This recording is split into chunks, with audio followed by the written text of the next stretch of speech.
Hello and good afternoon my dear kids. Welcome back once again to this short tutorial video for class 8 students under the maths topic. And since we have dealt with few sums regarding the dealing with the angles of the triangles, and we are doing the same topic, so in this one we will be dealing with the right angle triangle. Okay, a totally new topic. As I've already said, a right angle triangle is a very important triangle, isn't it? And now, before moving on to the topic, what I want you to tell you is that today in this video we'll be dealing with these sums regarding Pythagoras theorem. Okay, we'll be just the entire video will be just for Pythagoras theorem, one theorem. Okay, so actually what Pythagoras is he was a mathematician. Okay, he was a mathematician, and what he told was what he derived actually, and that is why when he derived a theorem, that is why a formula actually, and that is why that formula or that statement was known as Pythagoras theorem. Okay, what he told was, he told that in a right angle triangle. Okay, so that is why I said the right angle triangle is very important, and remember the Pythagoras theorem is only applicable on a right angle triangle. Okay, now what he said was, in a right angle triangle, if two sides of the triangle are given, see, Pythagoras theorem, it deals with the sides of the triangle, not angle. Remember that. Okay, it deals with the sides of the triangle, not angle, and it only deals with the right angle triangle. Okay. What he said was, if two sides of a right angle triangle are given, then I could derive the third side. That's what he said. Okay, and he proved it, and he has given us the formula as well. Okay. He said that when two sides of a right angle triangle are given, he can calculate the third side. So, as I've already given you this one, isn't it? Because the terms are very important. Say in a right angle triangle, I have already told you, this side is known as base or adjacent. This one is known as perpendicular or height or altitude. The line which is drawing 90 degree angle. The bottom one is known as base, and the longest side of the triangle. And remember, this side will always be equal opposite to the 90 degree. The longest side, it will be the longest side as well, and it will always be opposite to 90 degree. That side will be known as your hypotenuse. Okay, so how he derived the formula, how he has given the formula was, Pythagoras, he gave us a formula that states base square plus perpendicular square equals to hypotenuse square. Okay, simple. Base square plus perpendicular square equals to hypotenuse square. So he derived this formula, and simply because of this formula, this formula is known as, it was given after his name, and simply this formula was given after his name, and that is known as Pythagoras theorem. Okay, the statement is simple, that is base square plus perpendicular square equals to hypotenuse square. Okay, so let's go with few sums. Okay, it will be easier for you to understand with few applications of this theorem. Okay, now from exercise 17b, what do we have here in exercise 17b is the figure is given as this. See, though it's a right angle triangle, we know that it's a right angle triangle, isn't it? Because see the symbol, it is a triangle. It's a triangle, right angle triangle. But see it's like being tilted, isn't it, or rotated, isn't it? The triangle is being tilted or rotated, isn't it? So if you cannot figure out now the sides of this triangle, that means which side is which. I'm actually referring to the names of the sides. Okay, if you can't figure out the names of the sides, because see what we had dealt with was, we had dealt with this triangle, this the position. We had dealt with this position, isn't it? And the position is slightly been rotated, isn't it? If you can't figure out, then what you can do is you can simply rotate the triangle. See what I have done here is I have simply rotated the triangle. See, now see, while rotating the triangle, what you are supposed to keep in mind is, see where your 90 degree was. First of all, see simply first of all, we are familiar with this figure or the position, this position. So that is what I have drawn here. The same triangle, the same position.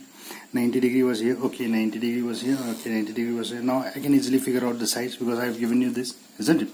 We know that this side is hypotenuse. Now I know this side is hypotenuse. This side is perpendicular altitude or base, perpendicular altitude or height. This side is base, isn't it?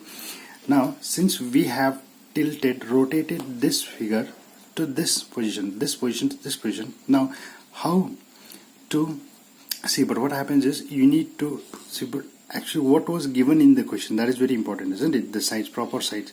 So in order to write the sides properly, how you need to figure out is, see, what did I said? The side opposite to 90 degrees, hypotenuse. That's what I said, isn't it? This is 90 degree. Which is the opposite side to that? This one. And this one was the longest side, also hypotenuse. And it was referred as x in here, denoted as, isn't it? So see, here too, the side opposite to 90 degrees is hypotenuse, and I have referred it as x. Now see, yes, now what you can figure out is, or you can simply rotate the figure as well. See, if you rotate the figure position, this is your base, this is your altitude, this is your hypotenuse, isn't it? The same figure, simply I have, see, tilted the position, rotated the figure, and have written the values of the sides. So see, the base is 9, altitude is 40. Now what we need to calculate? We need to calculate the value of x. So where is our x? It's in hypotenuse, isn't it?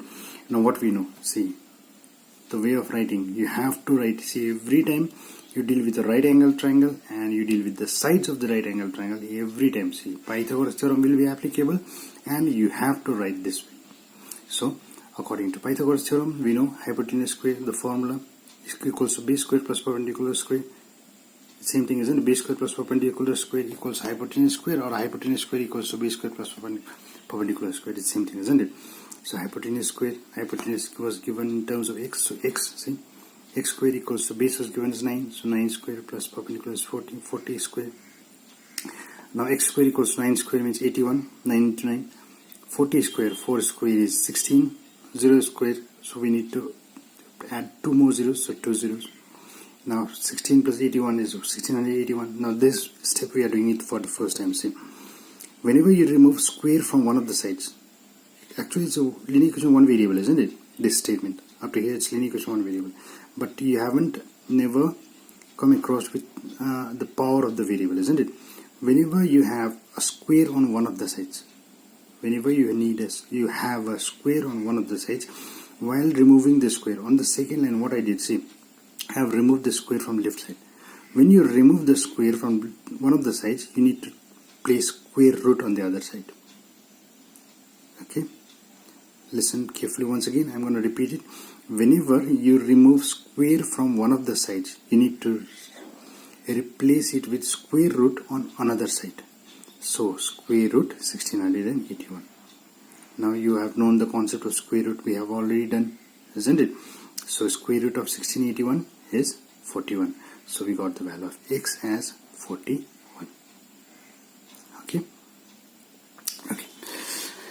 Okay, for the next one, okay, question number 3, yeah.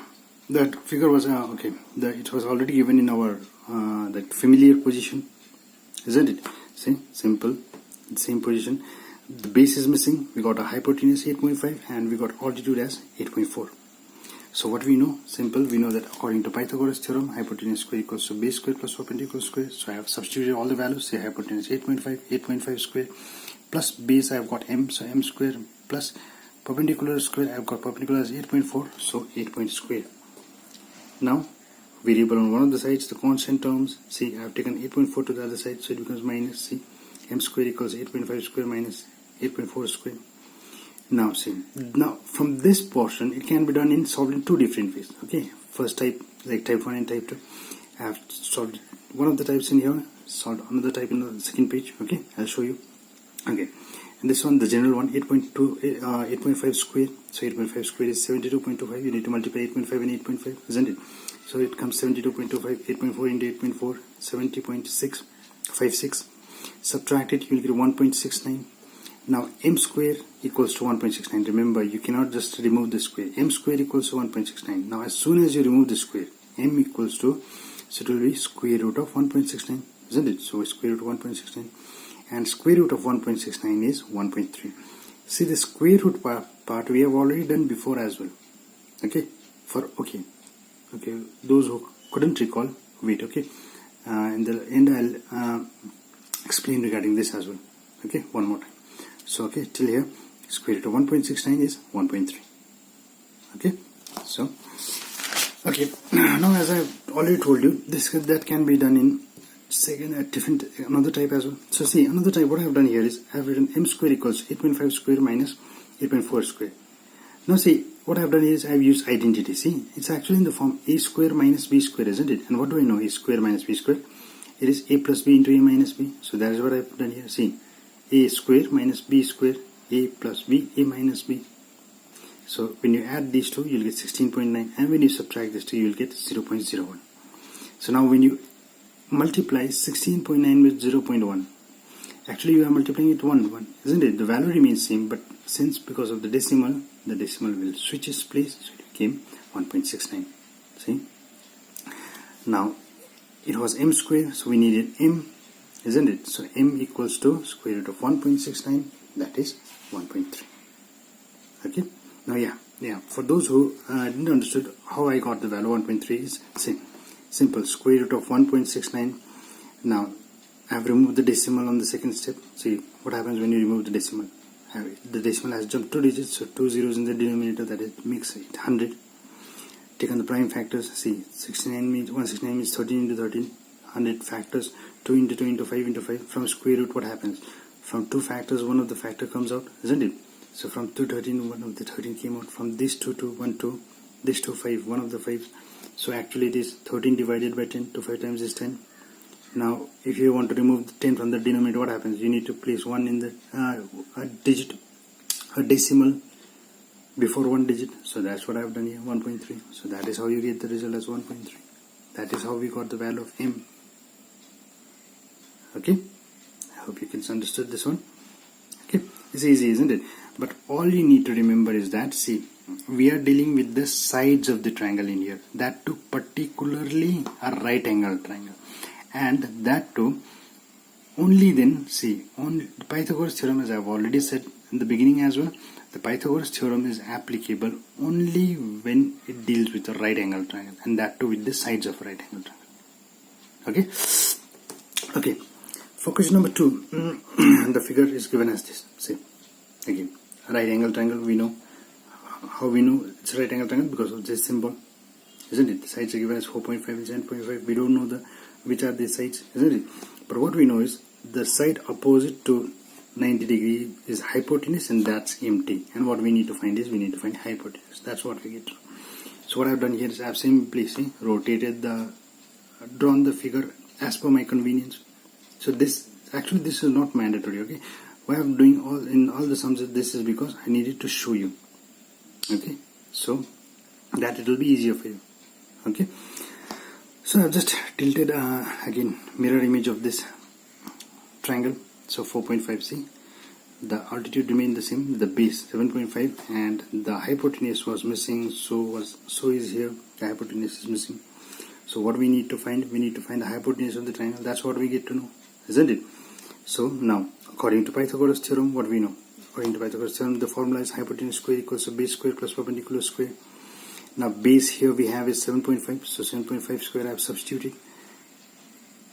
Perpendicular I have as 4.5, so substituted as 4.5. Now in this one, 7.5 square plus 4.5 square. Now we don't have any identity. Okay, for those who wants to go with the second type, like for this one, we cannot go in this one. We cannot use the identity because we don't have any identity for a square plus b square, isn't it?